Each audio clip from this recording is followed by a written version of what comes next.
अस्सलामुअलैकुम my YouTube family and my dear students, कैसे हैं आप सब। यकीनन ठीक ठाक और खुशबाश होंगे। आज के इस वीडियो में हम पेज नंबर 12 के जितने हरूफ हैं यहाँ दिए गए उन पर जो है हम आज पढ़ाई करेंगे या पढ़ेंगे।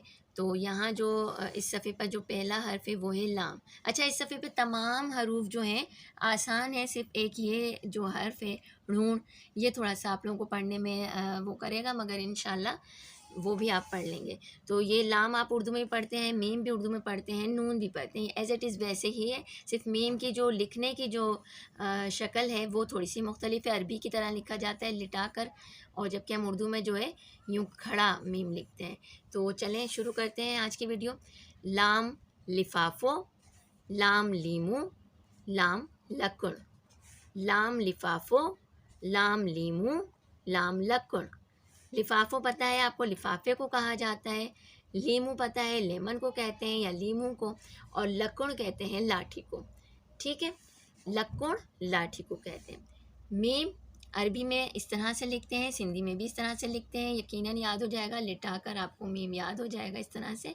उर्दू में तो हम इस तरह से खड़ा मीम बनाकर लिखते हैं।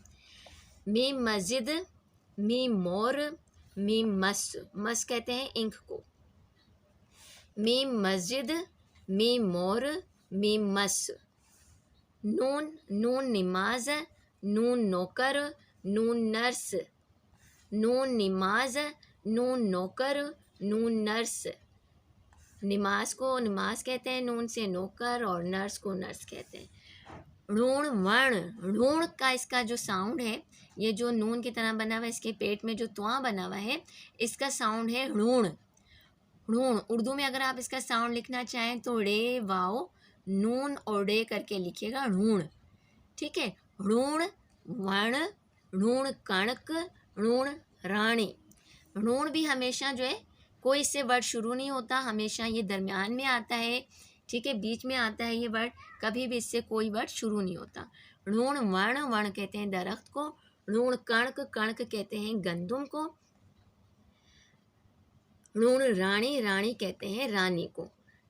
तो यकीनन आपको अब इसका साउंड आ चुका होगा। ऋण वर्ण, ऋण कणक, ऋण राणी, ऋण।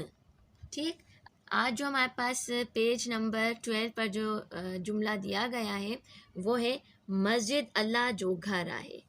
मस्जिद अल्लाह जो घर आहे, मस्जिद अल्लाह का घर है। पेंसिल से लिखिएगा, इस पर ट्रेसिंग कीजिएगा। दो नीचे जो लाइन है वो भी पेंसिल से लिखिएगा, और यकीनन इसको देखकर एज इट इज़ लिखने की कोशिश करेंगे तो आपको ये जुमला याद भी हो जाएगा, और जो है आपको सिंधी लिखने में भी आसानी होगी। तो आज पेज नंबर 12 पे हमने जो हरूफ पढ़े वो है लाम, मीम, नून और नून। लाम, मीम, नून और नून। ठीक है, ये 4 हरूफ पढ़े। पेज नंबर 13 जो है हमारा आखिरी पेज होगा, और इंशाल्लाह आखिरी वीडियो में हम मुलाकात करेंगे। तब तक के लिए इजाज़त दीजिएगा। अल्लाह हाफ़िज़।